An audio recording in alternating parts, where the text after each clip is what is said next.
Hello students, जैसा कि हम पढ़ रहे थे निबंध कि निबंध क्या होता है, इसकी परिभाषा क्या है और विभिन्न आचार्यों ने इसकी परिभाषाएं किस प्रकार दी हैं। और साथ ही हमने पढ़ा निबंध के तत्व क्या क्या होते हैं। आज हम पढ़ेंगे निबंध के प्रकार कि निबंध कितने प्रकार का होता है। वो वैसे तो निबंध के प्रकार की कोई सीमा नहीं है, हर एक विद्वान ने अपने अनुसार इसके बहुत सारे प्रकार बताए हैं, लेकिन स्वीकार्य तौर पर इसके 6 प्रकार माने जाते हैं जिसे हम आज पढ़ेंगे।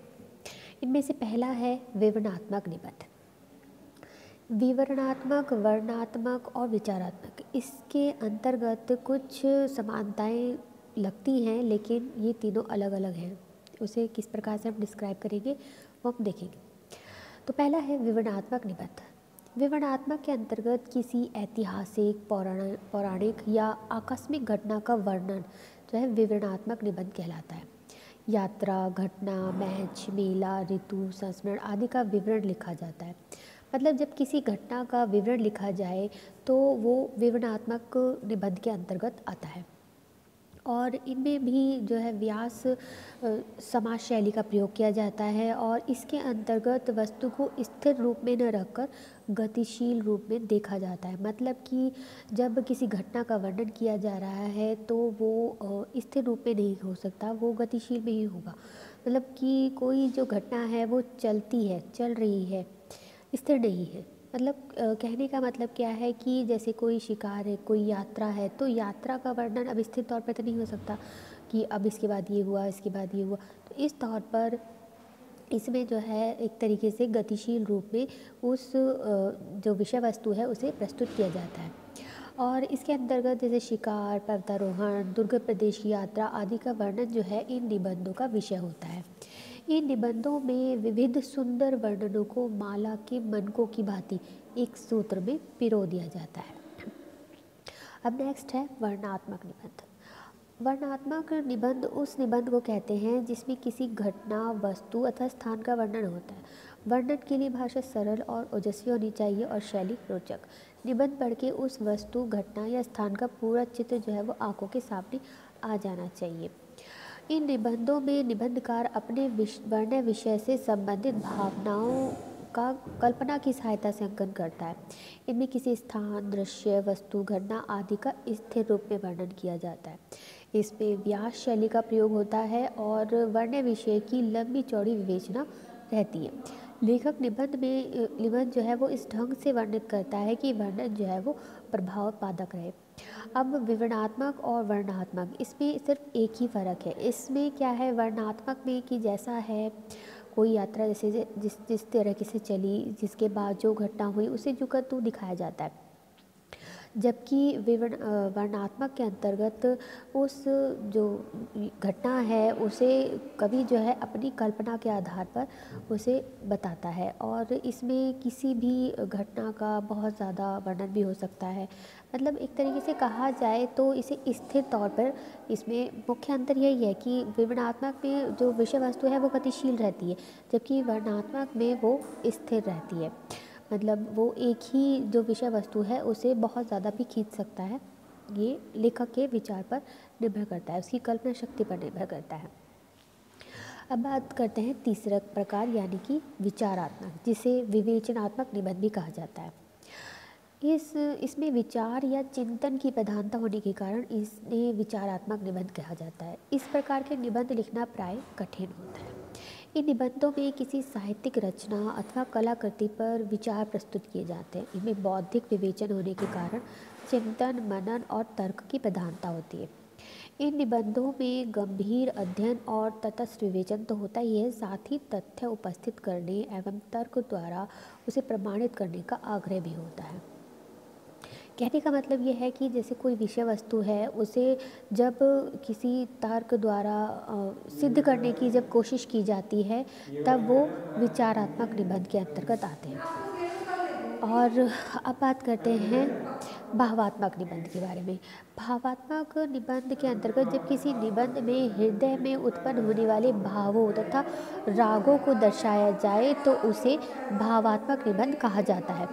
ऐसे निबंधों की भाषा सरल, मधुर, ललित तथा संगीतमय होती है और ये निबंध जो है वो कवितापूर्ण और प्रभावपूर्ण प्रतीत होते हैं। भावात्मक निबंधों में अनुभूति की गहनता और भावना की तीव्रता मिलती है तथा रागात्मकता, रस या चमत्कार की भावना भी इसमें पाई जाती है। और चूँकि इस ये जो निबंध हैं वो भावों पर आधारित होते हैं, हृदय के भावों पर ये निर्भर होते हैं, तो इसलिए इसमें रागात्मकता अधिक होती है और जिसके कारण कवित्वपूर्ण उद्गार और अलंकारिक शैली का इसमें प्रयोग जो है वो कविता से किसी छटा उपस्थित करते हैं।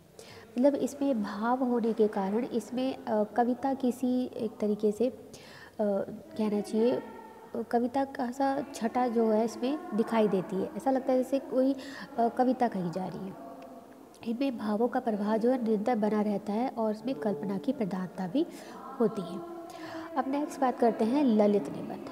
ललित निबंध, इन निबंधों में पाठक और लेखक की दूरी जो है वो मिट जाती है। विषय के स्थान पर लेखक का व्यक्तित्व जो है वो प्रधान हो जाता है। भाषा की सरसता और लेखक का मुक्त व्यक्तित्व ही इन निबंधों का मुख्य आकर्षण होता है। और जैसे कि कह सकते हैं कि इसके अंतर्गत विचारों की जो लहरों का, किसी भी कल्पनाओं और अनुभूतियों का विषय तो केवल एक बहाना मात्र होता है। मतलब इसमें भाव पक्ष जो है वो प्रबल होता है। जो निबंध है उसके अंतर्गत लेखक जो है वो इस प्रकार से निबंध लिखता है जैसे कि उसका जो पाठक है वो सामने ही है और वो उससे बातचीत कर रहा है। इस तरीके से इन निबंधों को लिखा जाता है। और बात करते हैं हास्य व्यंग्य निबंध। हास्य व्यंग्य निबंध, जैसे कि इसके नाम से ही पता चल रहा है कि इसमें हास्य और व्यंग्य से संबंधित जो विषय वस्तु है वो दी जाती है। इस कोटि के निबंधों में व्यंग्य की चुभती हुई भाषा में लेखक जो है अभिव्यक्ति करता है और इसमें हास्य व्यंग्य जो है वो मर्मभेदी होता है। और इस कोटि के निबंधों में समाज, राजनीति, नेता, धर्म, संस्कृति तथा सरकार आदि पर व्यंग्य करके अपनी लेखक जो है वो अपनी अभिव्यक्ति करता है।